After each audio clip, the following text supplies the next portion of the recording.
तो सभी का स्वागत है और आज जिस विषय पर हम बात करने जा रहे हैं बच्चों वो है लिंग। तो ये एक व्याकरण का अंश है जो कि आपको फर्स्ट सेमेस्टर के अंतर्गत आपके पाठ्यक्रम में जो है दिया गया है और ये बहुत ज़रूरी है। किसी भी भाषा को समझने के लिए आपको लिंग निर्धारित करना बहुत ज़रूरी होता है प्राणियों का, और उसके हिसाब से जो है आप बात करते हैं। तो ये एक बहुत ही महत्वपूर्ण अंश है, बहुत इजी है बच्चों, बहुत आसान है उसको समझना। तो चलिए हम देखने का प्रयत्न करते हैं कि आखिर लिंग क्या है और लिंग के कौन कौन से भेद हैं। इसको अगर आप समझ गए तो आपको भाषा का उपयोग करना जो है बहुत सरल हो जाता है। और अगर बात करें तो बच्चों ये जो लिंग है वो और कुछ नहीं है जो आपने अंग्रेजी में जेंडर के नाम से पढ़ा है, तो उसी को हम हिंदी में लिंग कहते हैं। तो लिंग संस्कृत का जो शब्द है लिंग, तो उस लिंग का अर्थ होता है चिन्ह या फिर निशान।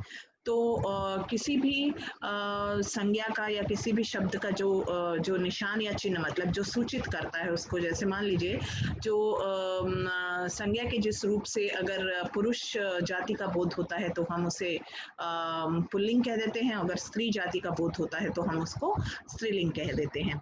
ठीक है, तो मान लीजिए कि पुरुष लिंग का जो पुरुष जाति का बोध कराने वाले जो शब्द होते हैं उसको हम मैस्कुलिन जेंडर कहते हैं अंग्रेजी में, उसी को हिंदी में पुल्लिंग कहते हैं। और स्त्री जाति का बोध कराने वाले शब्दों को जो हैं उनको हम स्त्रीलिंग कहते हैं या फिर फेमिनाइन जेंडर कहते हैं अंग्रेजी में। ठीक है, अगर सारी सृष्टि की बात करें तो सारे प्राणियों को अगर हम रखकर देखें बच्चों तो हमें कहीं ना कहीं तीन लिंगों में हम जो है प्राणियों को डिवाइड कर सकते हैं या चीज़ों को डिवाइड करके देख सकते हैं। वहाँ पर भेद, तीन जातियां प्रमुख रूप से हमारे सामने आती हैं, एक पुरुष जाति, स्त्री जाति और नपुंसक लिंग जो संस्कृत में होता है। लेकिन अगर हम हिंदी की बात करें बच्चों तो हम आकार के हिसाब से अगर बात करें तो ज्यादातर हिंदी में जो है केवल दो ही भेद माने गए हैं। तो वो जो दो भेद हैं बच्चों, वो दो भेद क्या हैं, एक है स्त्रीलिंग और एक है पुल्लिंग। तो हम केवल नपुंसक लिंग का अलग से कोई यहाँ पर जो है सूचित नहीं किया गया है। हिंदी व्याकरण के हिसाब से हम केवल दो ही लिंग मानकर चलते हैं। एक है पुल्लिंग जो कि जिन शब्दों से पुरुष जाति का बोध होता है उसको हम पुल्लिंग कहते हैं, और जिनसे हम स्त्री जाति का बोध करते हैं उसे हम स्त्रीलिंग शब्द कहते हैं। तो बच्चों यहाँ पर हमने एक एक एग्जाम्पल दोनों से ले लिया है। जो लड़का है वो पुरुष जाति का बोध क्योंकि उससे हो रहा है वो पुल्लिंग का उदाहरण है, और लड़की जो है वो स्त्रीलिंग का उदाहरण है। इसी तरह से शब्दों को हम देख सकते हैं कि बालक, खटमल, पिता, राजा, घोड़ा, ये सारे जो है पुल्लिंग के एग्जाम्पल्स हैं, उनके उदाहरण है। और माता, रानी, घोड़ी, बंदरिया, लड़की, ये सारे जो हैं वो स्त्रीलिंग के उदाहरण आपके सामने दिए गए हैं।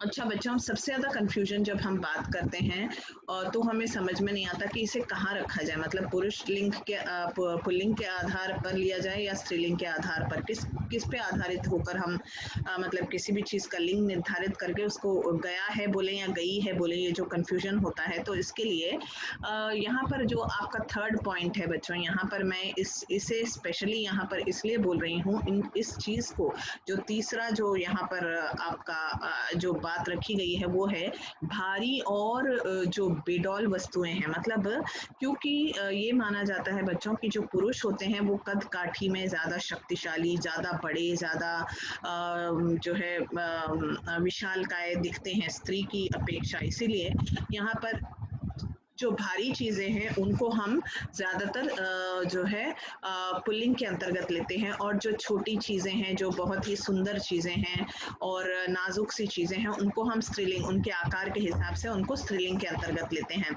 अब जैसे मान लीजिए कि पुरुषों का जो पैर होता है स्त्रियों की अपेक्षा बहुत बड़ा होता है, ये तो जूता होता है उसका आकार भी बहुत बड़ा होता है। तो जब विशालकाय चीजें होती हैं उनको हम पुरुष के अंतर्गत लेते हैं। जो छोटी चीजें हैं, जैसे मान लीजिए बड़ा है तो उसको लोटा कह दिया, बड़ा है तो उसको बक्सा कह दिया, और जो छोटा है मान लीजिए कि आकार में वही बक्सा बहुत छोटा सा है, बहुत प्यारा सा है, तो उसको हम फिर जो है उसको क्या कह देंगे, जैसे बड़ा डब्बा तो छोटा जो है डिब्बी या डिबिया, इस तरह से उसको हम कहेंगे। ठीक है, बड़ा है, विशालकाय है तो उसको पहाड़ कह दिया, और पहाड़ का ही एक छोटा सा जो बहुत छोटा सा कोई पहाड़ होगा तो हम उसको पहाड़ी कह देंगे। ठीक है, तो इस तरह से जूता, बड़ा है तो जूता, छोटा है तो जूती, ठीक है। तो रस्सा, अब देखिए रस्सी, जो नॉर्मल रस्सी होती है उसको हम रस्सी कहेंगे, और जो और भी मोटी और ताकतवर हो तो उसे हम रस्सा कहेंगे, बड़ा उसका आकार को देखकर, ठीक है। ज्यादातर दिनों के नाम जो सोमवार, मंगलवार, बुधवार, ये सारे जो हैं वो भी पुल्लिंग के अंतर्गत लिए जाते हैं। पर्वत, क्योंकि विशालकाय होते हैं, ज्यादातर पर्वतों के नाम, एवरेस्ट ऊंचा पहाड़ है, हिमालय बड़ा पर्वत है, ठीक है, विशालकाय पर्वत है। देशों के नाम जब हम लेते हैं, भारत, चीन, ईरान, ये सारी चीजें, इन सभी के नामों को भी हम पुल्लिंग के अंतर्गत लेते हैं बच्चों। फिर सूर्य, चांद फिर निकला, ठीक है, एक गाना है, तो उसके हिसाब से अगर देखें तो चांद भी जो है वो पुल्लिंग के अंतर्गत लिया जाता है। सूरज को भी, सूरज निकल आया, ठीक है। तो कहीं ना कहीं हम उसे भी तो ये जितने भी ग्रहों के नाम हैं, इन सभी को हम इसमें लेते हैं, क्या बोलते हैं, पुल्लिंग के अंतर्गत लेते हैं। लेकिन पृथ्वी जो है उसमें सहन शक्ति स्त्री के समान होती है, उसका जो है वहां पर अपवाद है। और धातुओं के नाम जैसे पीतल, तांबा, लोहा, इन सभी को भी ज्यादातर पुल्लिंग के अंतर्गत लिया जाता है। बस एक चांदी है जिसे कि हम स्त्रीलिंग के अंतर्गत लेते हैं। अपवाद हर जगह है बच्चों। तो इस तरह से हम उसका प्रयोग देख सकते हैं। और फिर जो बड़े बड़े पेड़ होते हैं बच्चों, उनको भी हम सारे पेड़ों के नाम जितने भी हैं पुल्लिंग के अंतर्गत लेते हैं, जैसे अमरूद का पेड़, केले का पेड़, पीपल का पेड़, इस तरह से, ठीक है। रत्नों का नाम चाहे पुखराज, मूंगा, मोती, हीरा, ये सारे पुल्लिंग के अंतर्गत आते हैं। फूल, ठीक है, गुलाब का फूल खिल गया, ठीक है, तो गेंदे का फूल खिल गया, बहुत ही सुंदर लग रहा है, गुलाब का फूल बहुत सुंदर लग रहा है, ठीक है। तो यहाँ पर हम लग रही है नहीं कह रहे, लेकिन अगर वो कली है, छोटी सी है, बहुत नाजुक सी है, तो उसको हम कली को स्त्रीलिंग के अंतर्गत लेंगे। लेकिन फूलों का नाम जब हम ले रहे हैं तो ज्यादातर उन्हें हम पुल्लिंग के अंतर्गत लेते हैं। उसी तरह से सागरों के नाम, महासागर, जो हिंद महासागर, अरब महासागर, इन सब के नाम भी, ज्यादातर द्रव्य पदार्थों के नाम ज्यादातर जो हैं वो अपवाद भी हैं, जैसे चाय, कॉफी, लस्सी, लेकिन ज्यादातर जो है दूध, दही, पानी, तेल, कोयला, ये सारी चीजें जितनी भी हैं उनको हम किसके अंतर्गत लेते हैं, उनको हम पुल्लिंग के अंतर्गत लेते हैं बच्चों। तो उसी तरह से अब जो प्रत्यय लगाकर जो शब्द बनते हैं, जैसे मान लीजिए पन लगाकर जो शब्द बने, पन प्रत्यय लगाकर, या फिर क प्रत्यय लगाकर जो शब्द बने, या आवा लगाकर बने, त्व लगाकर बने, ज्यादातर ये जितने भी हैं इन सारी चीजों को हम पुल्लिंग के अंतर्गत लेते हैं, ठीक है। तो ऐसे हम इन डिफरेंसेस को समझ लेंगे, इन अंतर को समझ लेंगे, तो हमें जो है भाषा पर अधिकार पाने में और भाषा का उपयोग करने में जो है आसानी होगी। और स्त्रीलिंग शब्द, जैसा कि हम लोगों ने कहा बच्चों की, जो चीज़ें बहुत नाजुक हैं, सुंदर हैं, छोटी हैं आकार में, उनको हम ज़्यादातर जो है स्त्रीलिंग के अंतर्गत रखते हैं। जैसे कहा गया यहाँ पर भी थर्ड, उसमें आप देखें कि छोटी और सुंदर वस्तुओं के नाम जो होते हैं, जैसे जूती, लुटिया, डिबिया, पहाड़ी, ठीक है, नदियाँ, तो मैंने यहाँ पर दो दिया हुआ है, देखिए नदियों के नाम जो होते हैं ज्यादातर उनको हम स्त्रीलिंग के अंतर्गत लेते हैं। बोलियों के नाम जो होते हैं उनको हम स्त्रीलिंग के अंतर्गत लेते हैं।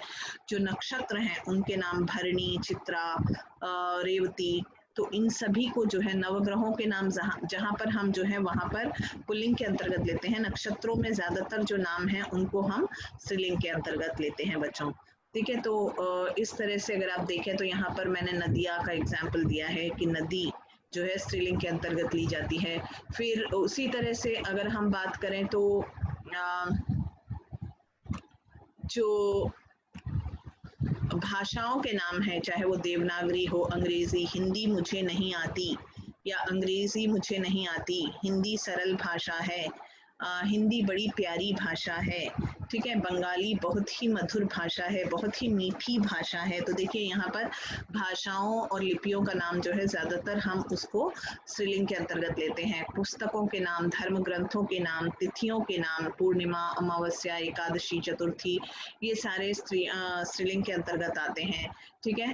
फिर जो प्रत्यय लगाकर बनते हैं, जैसे तो आकारांत जो शब्द हैं, जैसे भाषा, हाँ, दया, विद्या, ये सारे आकारांत शब्द जो हैं, आई, ठीक है, मिठाई, पिटाई, धुलाई, कढ़ाई, बुनाई, ये सारे जो आई प्रत्यय लगाकर बनते हैं जो शब्द, ठीक है, इया लगाकर जो बनते हैं, कुटिया, बुढ़िया, चिड़िया, ये सारे जो हैं ज्यादातर स्त्रीलिंग होते हैं। शरीर के ज्यादातर भाग जो होते हैं जैसे अंगूठा, सर, उनको हमने पुल्लिंग के अंतर्गत रखा, लेकिन कुछ अपवाद स्वरूप भी जैसे नासिका है, नाक है, आंख है, जीभ है, इनको हम स्त्रीलिंग के अंतर्गत लेते हैं बच्चों। तो ये इस तरह से अगर हम उसे सीखेंगे तो शायद बहुत ही आसानी से हम इन चीज़ों को सीख पाएंगे।